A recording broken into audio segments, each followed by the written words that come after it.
Hope you're all okay and had a good week and are enjoying the sunshine. This week I'm going to read you a story called Jellybeans for Giants. And it follows the adventure of this little boy here called George.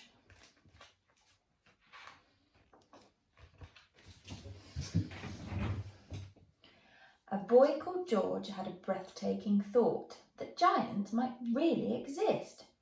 "We just need a beanstalk," George said to his dog, "and a gift that a giant can't resist." So George poured some jelly beans into his bag, but he kept one to plant in a pot. He watered the bean, and the very next day a beanstalk had grown quite a lot. "It's ginormous," George cheered. "Come on, Trixie, let's go." He heaved up his bag filled with treats. "The giant is bound to be friendly," said George. "Even big people love to get sweets." As Trixie and George clambered higher and higher, they heard a voice sing loud and strong. "Could that be a giant?" George said to his dog. But a pixie was singing the song. "If you're looking for giants," the pixie told George, "you'll need to keep climbing up high." Then she plucked something fluffy and pink from a branch, and she grinned, "But it's quicker to fly." George took a small bite, then cried, "Candy floss, yum! Here, Trixie, there's plenty to share." They guzzled up more until, to their surprise, they floated up into the air.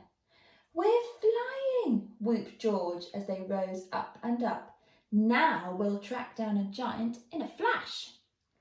But all of a sudden, the magic ran out and they fell with a whoops and a crash. "Ouch!"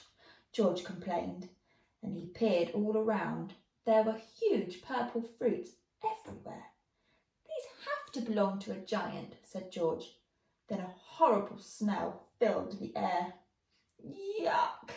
grimaced George, holding on to his nose. "A giant smells worse than you'd think." The whole beanstalk shook as loud footsteps approached. "It's a troll!" exclaimed George. "What a stink!" When the troll spotted George, he held up a large spoon and waved it towards a huge pot. "Oh, Trixie, he wants us for lunch," stammered George. "Oh, no," boomed the troll. "I do not. I'm harvesting grumpkins," he said with a grin, "to put in my fine grumpkin stew. You must come and taste it. My cooking is great." And he held out a ladle of goo. George sniffed the troll's stew and he pulled a grim face. The steaming hot gunk made him wheeze. The troll put a sprinkle of pepper on top, then let out a whopping big sneeze. They shot up the beanstalk, propelled by the blast, and were covered in gunge, thick and green. Ugh.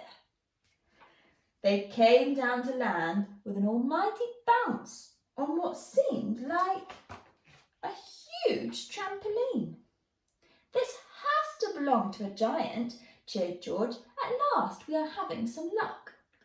But he looked down and saw that his feet couldn't move and that he and his dog were now stuck. "This isn't a trampoline, Trixie," said George. "And what is that scuttling sound?" Then 8 gangly legs tiptoed onto the web as Trixie and George spun around. "A huge, hairy spider," George stammered. "Oh no, are you going to eat us for tea?" "Of course not," the spider laughed, scurrying up. "I'll soon set the two of you free." But just as the spider was cutting them loose, the massive web started to sway.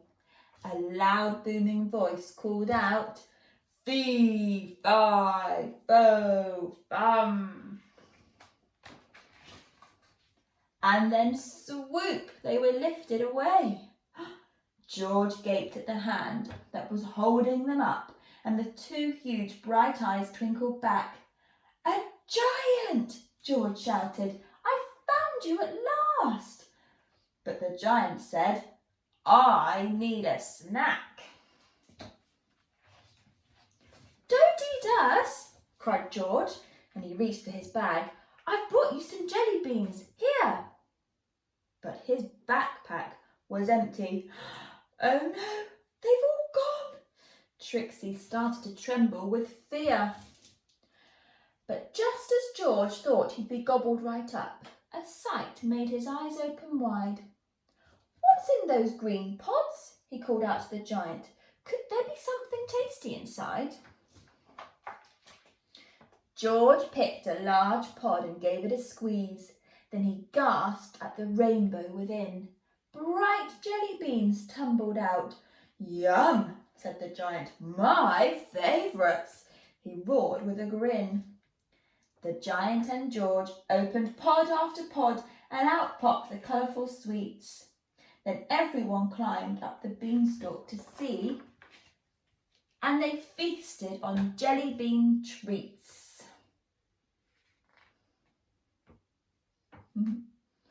Yum. I love jelly beans. It looks like a good little party.